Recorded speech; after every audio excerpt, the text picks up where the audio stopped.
This is the Wide Format Impressions broadcast. Welcome to the Wide Format Impressions broadcast, our inaugural episode. We're glad you're here. I'm Dan Marx, Content Director for Wide Format Impressions. Today we're talking about the use of artificial intelligence, AI. And while it is currently uncertain the extent to which AI will change the printing industry, including wide format, there is little doubt that its effects will be profound. And as this technology works its way into every aspect of how wide format producers do business and how they produce, the gravity of this technology means they should adapt and adopt with thoughtful planning. To help us understand how AI is affecting the printing industry in general and the wide format segment specifically, we have Andy Paparozzi, Chief Economist for Printing United Alliance, and Lisa Cross, Principal Analyst with NAPCO Research. Thanks, Dan. Thanks, Dan. First of all, I'd like to start by establishing just a little bit of foundation. For the sake of this discussion, how do you both define AI? And are there sort of different approaches or classifications of AI as a concept? Well, I'll start, and quite frankly, the definition I prefer is from a book I highly recommend titled The Business Case for AI, Kavita Ganeshon. Very readable book. I learned so much from it. And she defines AI as the process of training computers how to mimic human thinking, decision-making, and behaviors. And she goes on to explain that AI has been around for a long time, since the post-World War II 40s, but it wasn't until the early 2010s that it gained wide applicability to business problems in particular. And she talks about 5 key AI technologies that have made this relevant to everyday business problems. She talks about machine learning, algorithms that identify patterns in data and improve pattern recognition as they are exposed to more data. They learn by doing. She talks about deep learning, which are even more advanced machine learning networks.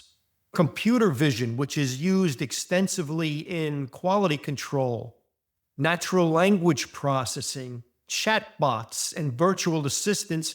And she talks about what she calls intelligent or smart robotics, not traditional robotics that have been trained or programmed to do one specific set of tasks, but robotics that remarkably incorporate machine learning and deep learning and computer vision and natural language processing to learn as they do and to go beyond a simple set of tasks to a more expansive set of tasks. And what I thought was very, very helpful in her book was she said the difference between traditional computer software and AI algorithms is simply this. Traditional computer software can only do what it was programmed to do. Mm-hmm. AI algorithms learn as they do. They learn and improve and expand their capabilities as they are exposed to more data. So again, her definition of AI as training computers how to mimic human thinking, decision-making, and behaviors, that's the best definition I've seen.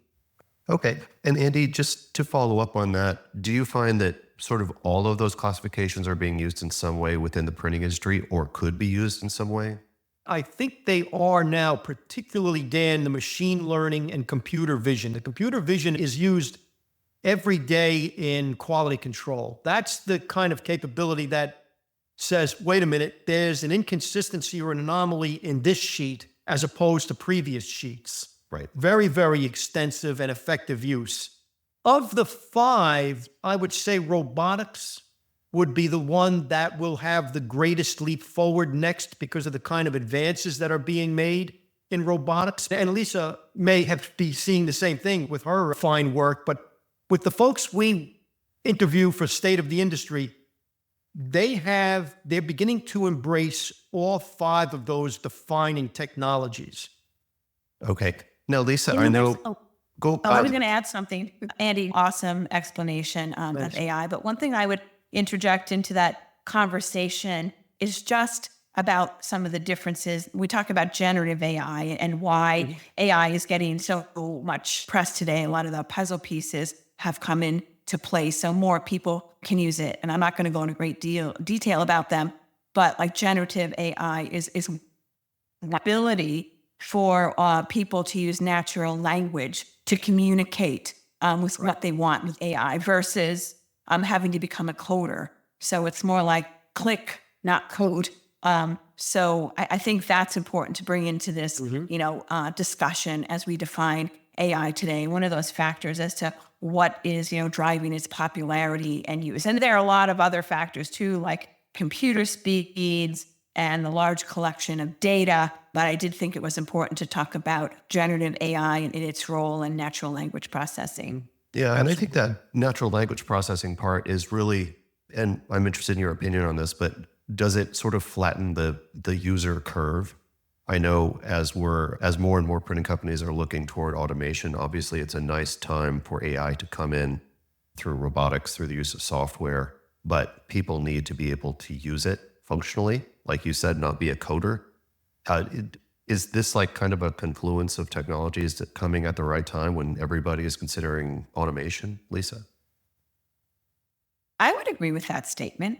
I would think that it's coming, I don't know that there's a wrong time for automation and improvement in your workflow, but I think, there's a lot of need today for tools that improve efficiency and help organizations to grow sales, both sides of that profitability equation. And I think AI addresses both of those. And that's why you're seeing a lot of organizations take the time to learn about AI and figure out how they're going to integrate it into their operations more actively. Andy talked about a lot of great things of how, AI might be embedded in a workflow when it's in something that a company has purchased.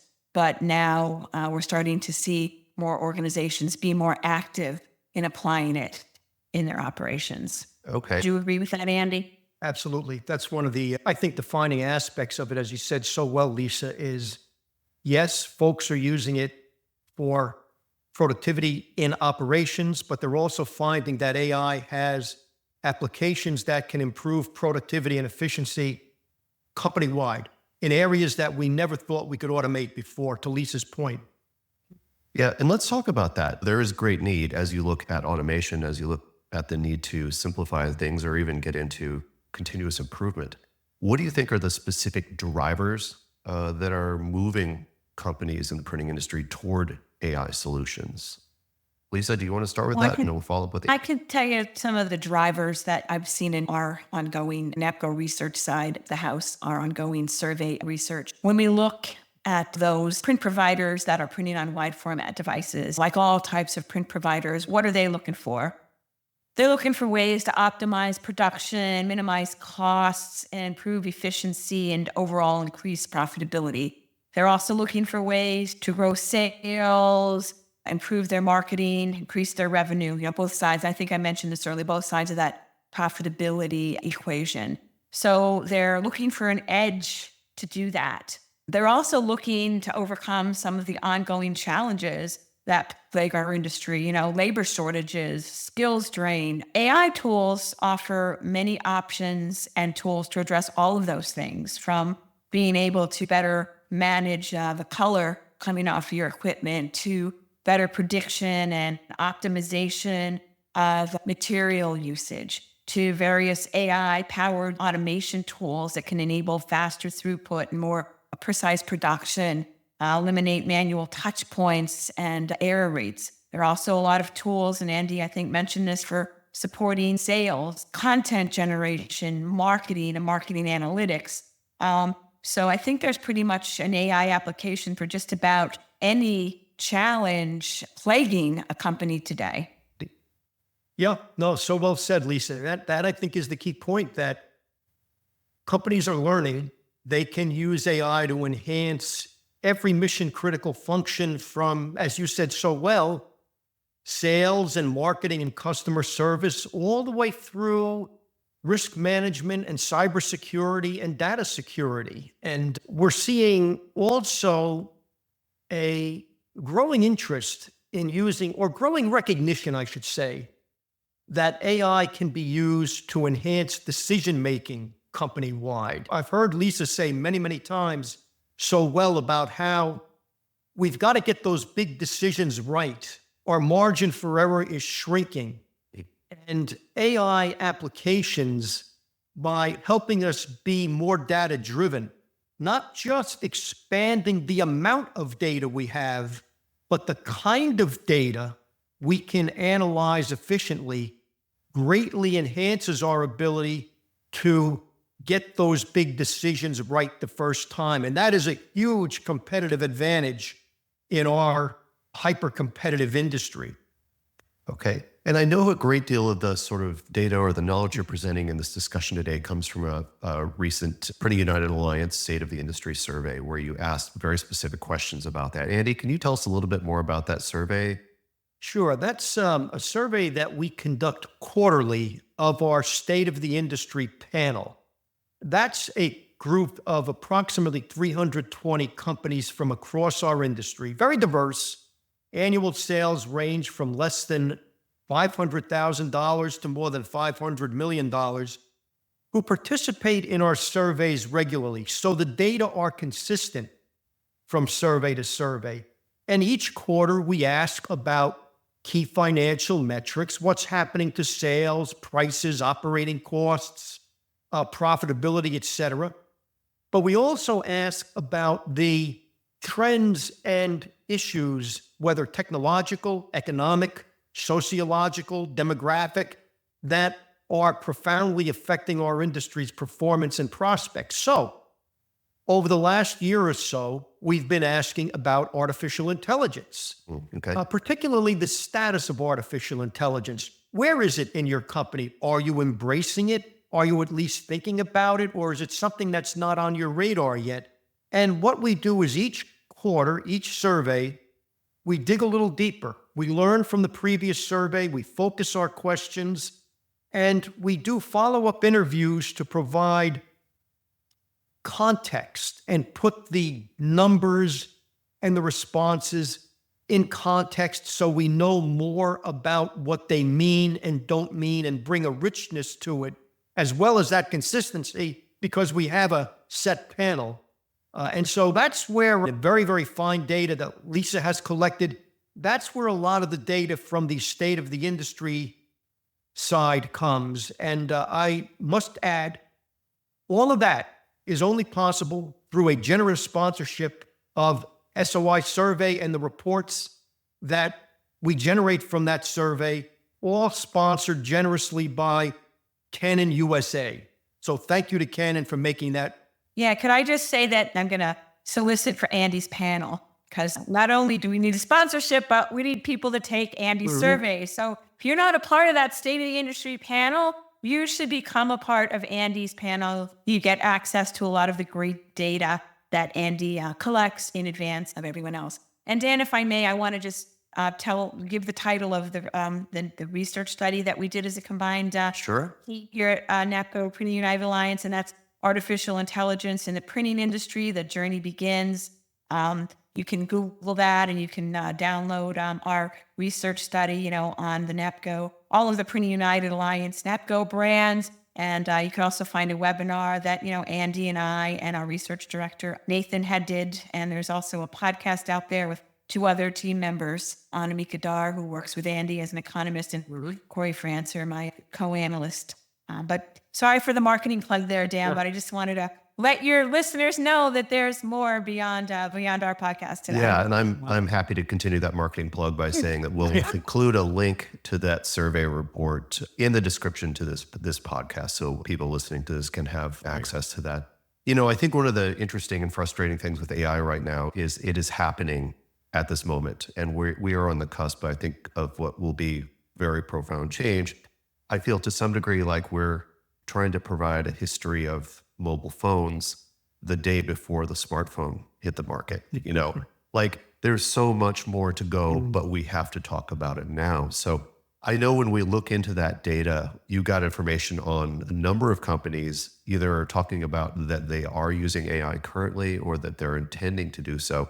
And I thought the year-to-year comparison there, it's like the concept got traction among these business owners. So Lisa, do you want to review what you found there and that increasing interest?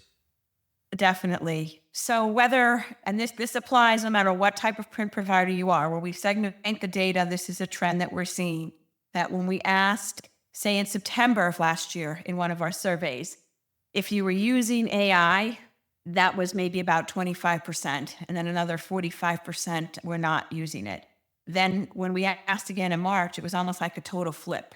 You can definitely see this, this almost exactly the same, 40 to like 25. And then there were the rest were those that had no plans at all to use AI. Well, you definitely can see this migration happening where people are starting to, react. And the numbers even on some of the things that they're investing in, like Andy had mentioned, across the board from content creation to customer service to production, using today or plans to use, we're seeing definite trend in adoption. But there's also a divide. There's almost like 50-50 in some respects. So there is still a divide, and, maybe people are just waiting to see what's going to happen. They're not taking an action now because they're not sure on where to go. And I don't know that we would advise that. And I'm just going to ask my colleague Andy to share some really compelling comments that he's gotten in his research, because he's talked to me about them, and some of them are really compelling what your peers are saying about and why you better take action now. This divide needs to close. And Andy, maybe you want to share some of those. Yeah, I'd be happy to, Lisa. And that's exactly right. As Lisa said, you got to be thinking about this stuff. We're not saying you've got to rush into it. It's complex, but you need to be learning about it. You need to be thinking about it. And these are comments directly from participants in our research. Interviews either Lisa or I conducted. And again, remember, these are not my words. They're not Lisa's words. They're not NAPCO's words. These are the words of your peers. I'm just going to read 3 representative comments. We have many more. Here we go. You can't sit on the sidelines with regard to AI because it is going to fundamentally change our business. So make sure you are learning about it. It isn't going away. We feel very strongly about our organization learning about AI and using it, because if we don't, our competitors are going to pass us by. And third quote, the big winners in our industry will master AI. Now listen to this, not just in production and operations, but will master AI at all levels of the company, what Lisa just talked about. Again, we have many more like that. Those are direct quotes from your peers. Mm-hmm. Yeah, and I think that the point that I took away from those quotes, the thing that resonated the most with me is that a business owner may not choose to go there, but they need to understand in so doing that their competitors will be. Right, and exactly. That decision is at their own peril. So I think, and Andy, you touched on this a little bit earlier, but I'd like to dig back into this. But, I think one of the most powerful tools for AI is the ability to make, as you said, better business decisions. Mm-hmm. Really based on the mountains of data that we have at our disposal. And when we're looking at digital production equipment, it can give us all kind of information if we're there to receive it. So much so that it can be overwhelming. So what are the opportunities for AI tools to be used to dig into that data and to extract something meaningful, again, that helps us make those good decisions? Yeah, we listed in our reports 4 specific AI tools that are designed for business analysis and forecasting. So I recommend our listeners go to the websites that accompany the descriptions and begin to think about which one of those powerful tools for analysis and forecasting would best fit their organization. And again, it's important to understand what AI, machine learning, deep deep learning, the neural networks let us do. They let us analyze not just more data, but a greater variety of data. And again, I've heard Lisa speak very eloquently about the differences in data. Structured data are data that our computer spreadsheets handle very well. Financials, customer demographics, sales to an end market. We've been analyzing that for 50 years. That's not where AI makes the profound difference. AI allows us to analyze unstructured data effectively. Unstructured data is all that stuff that our traditional computer programs do not handle well. Text files, video files, audio files, images. So what the algorithms let us do is vastly expand the data that we can bring, the intelligence we can bring to a business decisions. Not only that, remember what we talked about earlier, AI algorithms learn by doing. So what an AI algorithm will do is they will update the analysis and the forecast as more data becomes available. Not when we get around to it, not when we have time for it, but as soon as more data becomes available.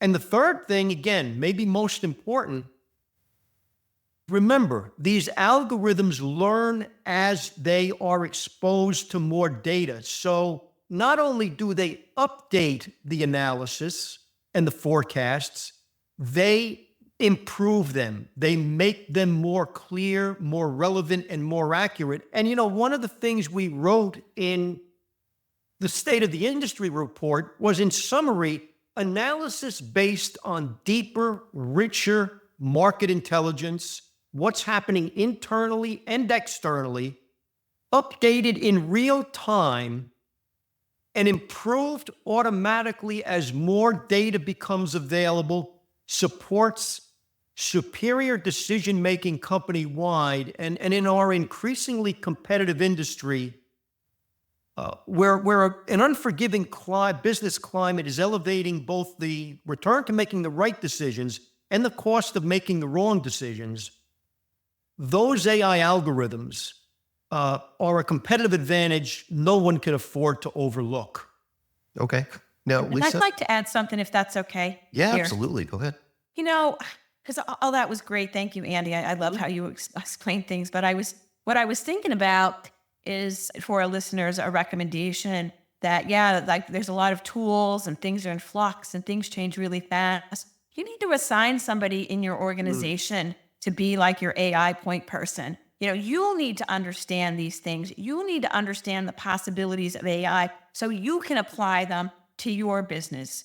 And when we did our research, we did interviews with a lot of print service providers. And there were a few of them that had sent their staff to an AI boot camp so they could learn about AI. And then they set up committees internally about how they might apply AI in various parts of their organization to improve their business outcomes. So I just want to put that out there, that it's very important for you to have somebody internal in your organization who's maybe your internal AI expert, evangelist, however you want to describe that person. But you need to have people in your company, up to speed and educated on AI. Lisa, that comment kind of really leads me to another question. One of the pitfalls of using AI is to not adopt it gracefully. As you were saying, have somebody who's a champion. Learn about it before you make the jump. Figure out how it can help your company. And I will say, with it being such a changing playing field, stay on top of it, right? What are some other pitfalls facing users or adopters of AI at this point? Well, I think you hit on the big one. Where to start? How do I get started? I don't know that there's an easy answer to that. It's, pick a place. But, one thing that people don't always realize, you don't have to go it alone. There's a lot of consultants out there that might be able to help you on your AI journey. There are also artificial intelligence as a service offerings, like many on the call might be familiar with. They might be buying their software through the cloud. So they're familiar with software as a service where there's artificial intelligence. as a service that might be able to help you, access AI capabilities without a large upfront investment. Yeah, So and I it's, think, one thing I would jump in with is, to use that familiar quote from Ronald Reagan, trust but verify. yes. Yeah. I've definitely talked to people who they're so all in on AI that it's like it's a magic tool that's going to make all the good decisions for Sure. them, and they can just sit back and set it and forget it, to quote Ron Popeil. I'm not ready to trust it on that level. Andy, how about you? Yeah, no, everything Lisa said is spot on. And again, another thing we wrote in State of the Industry, and I'll quote the report, is that the only thing worse than ignoring AI is assuming that it's a magic wand and that it is self-sustaining and you really need to have someone who is dedicated to understanding the applications, evaluating the applications, and evaluating them on more than price, evaluating them on how well they integrate with your key business intelligence systems, your CRM and your ERP and your MIS system, making sure you have the data that will support the application, because it's all about the data. And again, as Lisa suggested, it's going to be disruptive. You have to prepare employees for the changes that AI is going to bring to everything from workflow to company culture. Failure to develop essential skills. And something else I hear Lisa talk about a lot is failure to address ethical and security concerns. So there's a lot to this. And one of the mistakes some folks have shared with me is they did get into it just for the sake of getting into it. They didn't do the kind of thought that they needed to. They didn't ask, where can this most help my organization? What specific area would most benefit from AI? And then following a logical sequence to identify applications, evaluate the applications, and do everything else necessary to integrate AI successfully and profitably. Yeah. And I think nothing is more important than understanding them, because it is not a magic wand and it is not turnkey. Even something as simple as I mentioned before, 4 different powerful AI applications specifically for marketing and forecasting, or I should say business analysis and forecasting. 4 very powerful applications, but they're very different. Yeah. You have to have You need to be someone. strategic. Well, yeah. You need to be strategic in Right. whatever you're doing, and that's my experience in the industry. There's always been those companies, the leaders that are strategic in everything they do, and realize that any investment that they do is not a magic, the silver bullet. And then there are those that do not see it that way. Right. I And think You brought up some I think very there's great points, Andy. On there's that. also the idea of just because you can doesn't mean you should. Should. It should be thoughtful. And I'd like to Yes. continue on quickly with this. Just to what degree do either of you think that a lot of the AI tools we ultimately use in printing and beyond will be more cooked into the software and production systems we purchase? I see particularly software companies, workflow companies using some of that, some of the equipment companies as well, where it's not sort of a either or, will I use this or will I not? It'll just be part of running the machine. Lisa? I don't know if I have a hard number, but I think pretty much anywhere somebody can add AI to improve a manufacturing process, they will. I mean, I just think of our everyday life and how AI is just about in every tool you might use. When you surf the web, to what you're served up, to using your mobile phone, AI is pretty much everywhere. And I think that's going to be the case in our industry, in the tools that we use, that there's going to be a lot of enabling. You're probably not even going to know. Right. Andy? Yeah, no, absolutely. Again, Lisa's spot on. And I would only add that you need to remember that AI is not creating marginal change.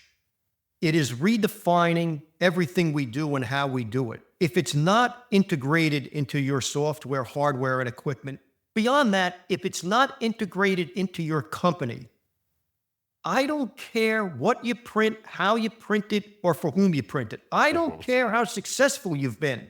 You are jeopardizing your company's future because the AI is that important, that redefining, and that disruptive. You got to go about it right, like Lisa has talked about and written so compellingly about, but you have to be doing it. Okay.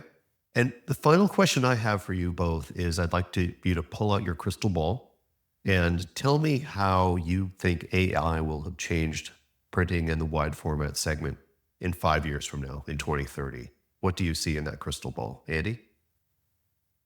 I am not sure how exactly AI is going to develop, but what I am sure of is that, as Lisa suggested, it will go a long way toward defining who is a leader in the long run over our industry. It's something that we addressed in our most recent State of the Industry report. And we put it this way, and I'm just going to read what we wrote. This is from our 2024 State of the Industry report. We wrote, leaders in our industry in 2024 and beyond, they're not going to be companies of a particular size, equipment configuration, or printing specialty. They will be data-driven. They will be companies that draw on AI and big data, structured, unstructured, semi-structured, to gain insight into the current and future business conditions, craft strategies, assess risk, execute strategies. Because if we can't execute, what the heck is the point? Evaluate outcomes and adjust as conditions change internally and externally more rapidly and effectively than their competitors as the age of AI and big data progresses. Working productively with AI applications and the big data that powers them will become essential skills across our industry. Leaders will recruit, develop, and retain employees with those skills and cultivate a culture that supports them. And that's what I'm willing to say about the future of AI. I'm not an AI expert. I'm not an engineer, but I can see how it is going to redefine who is a long-term leader in this business. Okay. And Lisa, what do you see in your crystal ball? Well, my crystal ball is a little cloudy because this is it's hard to know, but I'll say more to be determined, but definitely organizations that are more efficient, use resources better, have better products, grow sales, are leading their competitors, like Andy said. And I think just doing an overall better job of addressing all the trends in the industry. And Dan, you and a couple of your members on the wide format news team, you just did this great piece on 2024 on some key takeaways. You and Denise Gustafson and Tony McQuilkin and Gabby Huck, and you mentioned, automation and color management and labor and sustainability and service expansion and market growth and all of these trends in the industry. And I think that AI is going to do a great job in addressing and all of those trends and helping companies really succeed in the future. And I would highly recommend that anyone listening read that article. It's called the FI News Team's 2024 Takeaways. And also, I would tell you that our crystal ball is ongoing, and Andy and I and the rest of the research team, we're going to continue doing research on AI, and we have things planned in 2025 to keep following this game-changing, disruptive trend. So please stay tuned. All right. Well, Lisa Cross and Andy Paparozzi, thanks so much for talking to me today. You've been listening to the Wide Format Impressions broadcast. You can find more great content at wideformatimpressions.com.